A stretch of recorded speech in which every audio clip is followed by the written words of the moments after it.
పత్రికా విలేకరుల ఆశీర్వాదంతో ఈరోజు 11 గంటల 4 నిమిషాలకు నామినేషన్ వేశాను.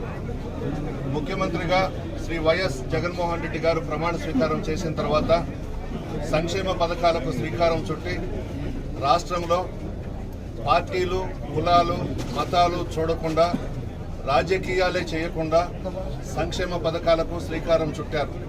దాదాపు 2,75,000 కోట్లు పార్టీలకు అతీతంగా పేద ప్రజలందరికీ కూడా ఇవ్వడం జరిగింది. మరలా ఈ ఎన్నికల్లో వైఎస్ఆర్ కాంగ్రెస్ పార్టీ అధికారంలోకి రావడానికి, జగన్మోహన్ రెడ్డి గారు ముఖ్యమంత్రిగా ప్రమాణ స్వీకారం చేయడానికి ఈ సంక్షేమ పథకాలే మాకు శ్రీరామ రక్ష.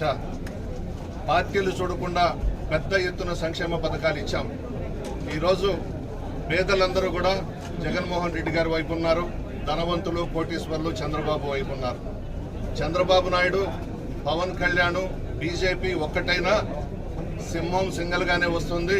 జగన్మోహన్ రెడ్డి గారు సింగల్గానే ప్రజల్లోకి వస్తున్నారు. ప్రజలందరూ కూడా పార్టీలకు అతీతంగా జగన్మోహన్ రెడ్డి గారిని ముఖ్యమంత్రిగా ఎంపిక చేసుకోవాలని చెప్పి డిసైడ్ అయిపోయినారు.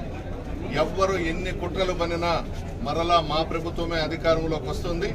175కి 175 స్థానాల్లో మేము గెలవబోతా ఉన్నాం. 25కి 25 పార్లమెంటు స్థానాలు కూడా మేము గెలుచుకోబోతున్నాం.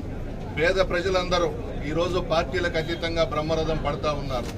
వీళ్ళు ఎన్ని కుట్రలు చేసినా, కుతంత్రాలు చేసినా మరలా వైఎస్ఆర్ కాంగ్రెస్ పార్టీని పేదలందరూ కూడా ముక్త కంఠంతో గెలిపించుకొని జగన్మోహన్ రెడ్డి గారిని ముఖ్యమంత్రిగా ప్రమాణ స్వీకారం చేసే విధంగా, పట్టాభిషేకం చేసే విధంగా ప్రజలు నిర్ణయం అయిపోయినారు. ఈ పవన్ కళ్యాణ్ కానీ, చంద్రబాబు కానీ, బీజేపీ కానీ ఎవ్వరూ కూడా ఏమీ చేయలేరు.